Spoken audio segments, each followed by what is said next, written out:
I'm seeing a lot of influencers speak about relationships. And what I mean specifically is this. You got a lot of people talk about 50-50 relationships. Then you got other people that are talking about men should pay for 100% of everything. And I understand both sides. I really do. In the traditional days, you had men who paid for 100% of everything. But as we move forward in the modernization of the world, it has become more of a 50-50 thing. Okay? Now, I'm not saying that men and women should go 50-50. I'm not saying that men should pay 100% of everything. But this is what I'm saying. The most important thing is that you have a plan and that you make sure that God is at the center of your relationship. Everybody's dynamic is different. Okay? But as a man, you should have a plan. And what I mean by that is this. I truly believe that both can work, 50-50, and a man paying 100% of everything. How is this so? Here's how it's so. With the plan. Before Adam received Eve, he received Eden. I'm going to say that one more time. Before Adam received Eve, he received Eden. What does Eden mean? Eden in Hebrew has 5 strokes. Spot, moment, presence, open door, delightful place. That's what Eden means. So, before Adam received Eve, he received a spot for the moment where God's presence was an open door, a delightful place.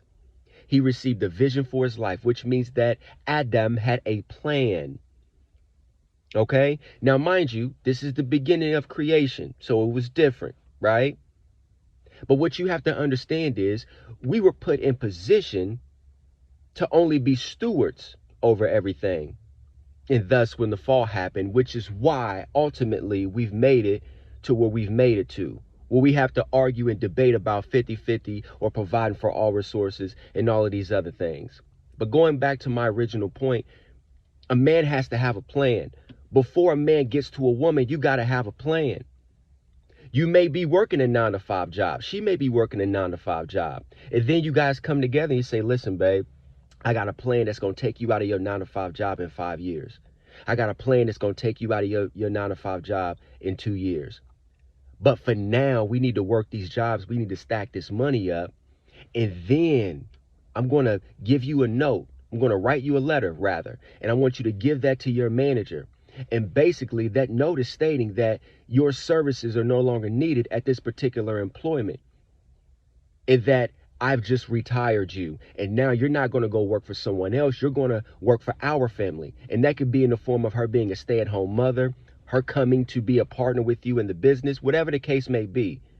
But no woman wants to have to go to work. They're designed like that. They're built like that. That's just what it is. Now, there are a lot of women out there that are toxic, just like there are a lot of toxic men out there. There are a lot of men out there who don't know who they are, just like there's women out there who don't know who they are. If a man shows up to a woman and he don't know whose presence that he's in, he don't have a vision for his life, he's not working to become the best version of himself, then he doesn't need a woman. He needs a plan. Where are you going in the next 5 years, 10 years, 20 years, 50 years? You have to have a plan so that you can show this woman this and you give your woman purpose. She can see, okay, I know where we're going. I'm going to help this man get there. But if you ever notice as a man, if you haven't casted a vision for a woman, she says things like, what are we doing in this relationship? Where are we going? Like she begins to get apprehensive because you haven't cast a vision, because you're not leading her properly. Woman needs a vision. A woman will sustain a 9-to-5 job if she knows that you have a plan to take her out of that 9-to-5 job in 2, 3, 4, 5, 6, 7, 8, 9, 10 years. Men see to the end, but it's the woman that helps us with the steps in between. But if you have no plan,